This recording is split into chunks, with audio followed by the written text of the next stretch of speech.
Teman-teman, jadi kalau beli harus sudah untung. Jangan ada prinsip, oh beli dulu, nggak apa-apa, agak kemahalan nggak apa-apa, nanti ada orang lain yang akan beli lebih mahal. Nanti kita untungnya waktu jual.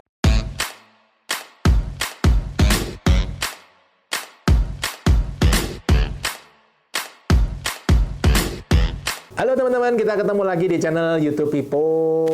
Hari ini kita ngomong tentang cuan, keuntungan didapat dari mana, terutama properti. Kalau properti kan saya lebih ngerti lah daripada saya. Kalau ngomongin saham, ngomongin yang lain mungkin saya nggak paham ya kan. Tapi kalau properti ya lumayan lah ya, dari 2008 sudah praktek sampai hari ini. Nah teman-teman, di properti kita punya istilah yang sangat penting. Keuntungan dibuat bukan saat menjual. Keuntungan dibuat saat membeli, teman-teman. Jadi kalau beli harus sudah untung. Jangan ada prinsip, oh beli dulu, nggak apa-apa, agak kemahalan nggak apa-apa, nanti ada orang lain yang akan beli lebih mahal. Nanti kita untungnya waktu jual. Ketinggalan teman-teman, itu resiko. Berarti ada faktor yang di luar kendali kita. Harus punya prinsip, keuntungan dibuat saat membeli, bukan saat menjual. Oh, mungkin yang di tempat lain juga ada lah ya. Saham juga mungkin gitu, emas juga seperti itu ya. Bisnis juga harus seperti itu. Keuntungan dibuat saat membeli. Contoh ya teman-teman, di properti ya, saya itu biasanya tidak tertarik kalau ada yang ngomong, Pak, beli di situ loh Pak. Ya sekarang sudah naik banyak, tapi nanti akan naik lebih banyak lagi Pak. Di situ mau dibangun jalan tol, di situ mau dibangun airport, di situ mau dibangun apa, kayak rumah sakit atau apa. Enggak, saya enggak tertarik. Itu kan berarti keuntungan dibuat saat menjual. Penjual itu kendalinya bukan di saya, teman-teman. Iya kalau universitasnya dibangun, iya kalau rumah sakitnya dibangun, iya jalan tolnya kalau dibangun, airportnya iya kalau dibangun. Kalau nggak dibangun, oh bukan kendalinya di saya kok. Dibangun bagus, nggak dibangun ya nggak apa-apa. Prinsipnya harus seperti itu. Jadi saya selalu menerapkan prinsip keuntungan dibuat saat membeli, bukan saat menjual. Contoh ya teman-teman, saya sering pakai beberapa contoh, tapi saya paling senang adalah contoh yang pertama, 2008. Beli properti, mestinya nilainya 1,5 miliar. Orangnya jual ke saya 900. Nah, saya udah untung di depan, ya kan? Plus, properti itu kalau dijadikan kos bisa jadi 28 kamar, menghasilkan 18 juta. Padahal angsurannya cuma 15 juta.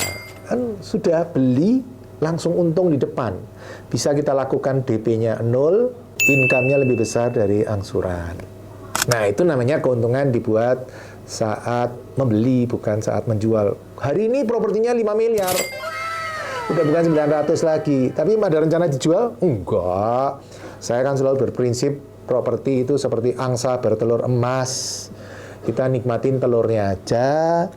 Angsanya jangan dijual, apalagi disembelih. Jangan dipelihara, kita nikmatin telurnya. Syukur-syukur telurnya dikembangin lagi jadi cucunya. Nah, nanti baru cucunya, telurnya cucunya yang baru kita nikmatin. Prinsipnya gitu. Saya punya prinsip yang saya sebut namanya komodo. K-O-M-O-D-O. Kalau beli properti harus semangatnya komodo, mindsetnya harus komodo, tekniknya harus komodo, mengarah ke situ. Nah, ini adalah salah satu cara keuntungan dibuat saat membeli, bukan saat menjual. Seperti contoh saya tadi. Komodo sendiri singkatan dari KO, kerja ogah. Kita ogah kerja, caranya gimana? Kita nggak kerja, propertinya yang kerja, menghasilkan uang bagi kita. Contoh, propertinya disewakan ke orang, ya kan, menghasilkan passive income. Nggak kerja, ogah kerja, income tetap mengalir. Ya, contoh lain bisa dibikin minimarket, misalnya. Propertinya bekerja untuk kita, menghasilkan uang untuk kita. Itu prinsip pertama, KO. MO, mengangsur juga ogah. Caranya gimana ketika kita invest properti, kita nggak mengangsur, nggak bayar angsuran. Loh, kok bisa nggak bayar angsuran? Belinya cash. Ya enggak, kita kan rakyat jelantah, kaum umbi-umbian. Semangatnya harus tanpa modal. Nah, propertinya kita suruh kerja. Ya tadi kan sudah KO, kerja ogah. Nah, passive income-nya harus lebih besar dari angsuran.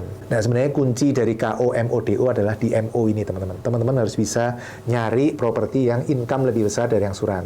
Tapi saya sering loh ketemu orang-orang yang punya properti banyak gitu ya, usaha sukses, ngobrol sama saya, Mana bisa, properti itu paling cuma 3% income-nya. saya bilang ya kamu belinya cash.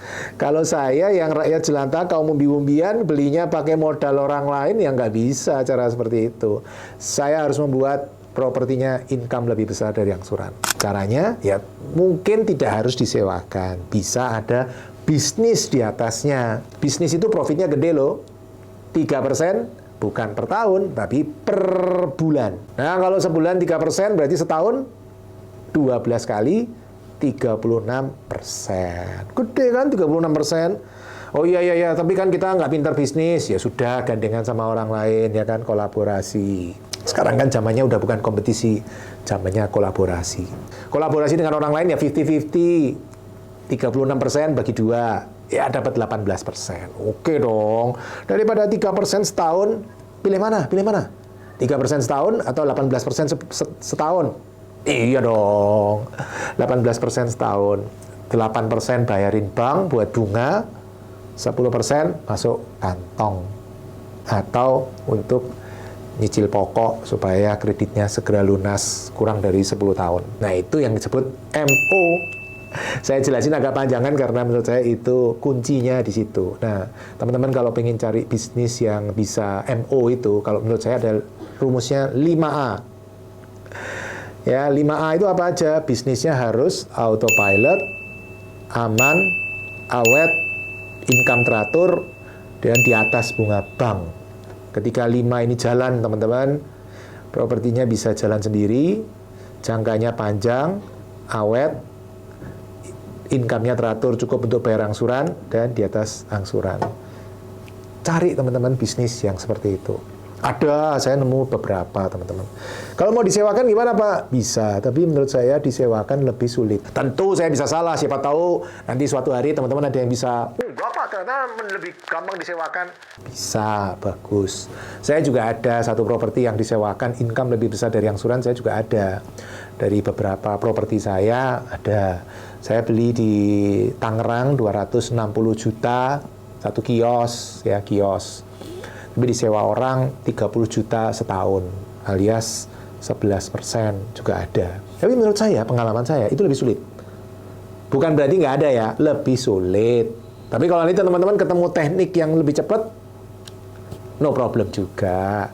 Nah, terakhir KOMODO, DP juga ogah. Kita beli properti dengan DP sekecil-kecilnya bila perlu 0. Cuman saya pesen, DP 0 itu bukan segalanya. Yang paling penting itu MO. Mengangsur ogah. Lebih baik DP-nya bayar, tapi angsurannya surplus, lebih besar, income lebih besar dari angsuran, daripada teman-teman maksain DP 0, tapi income-nya jadi di bawah angsuran. Jangan loh, itu berbahaya. Kalau saran saya, DP itu nomor sekian lah. Yang paling penting, income lebih besar dari angsuran dulu. Selamatin angsurannya dulu. Karena angsuran itu kan 90% nilai properti. DP paling 10%. Plus DP kan cuma sekali di depan, angsuran bisa 10 tahun, 15 tahun loh. Kita harus bisa memastikan itu income di atas angsuran. Nah, itu strategi komodo yang selalu saya pakai dari 2008 sampai hari ini. Intinya teman-teman, ketika beli properti, pastikan keuntungan dibuat saat membeli, bukan saat menjual. Semoga sukses selalu. Salam passive income properti. Terima kasih telah mengikuti video hingga selesai. Untuk yang belum subscribe, ayo subscribe channel Pipo Hargianto dan klik lonceng notifikasi untuk mengikuti video-video selanjutnya. Teman-teman juga bisa mengikuti seminar-seminar gratis yang saya bagikan. Silakan daftar melalui nomor berikut.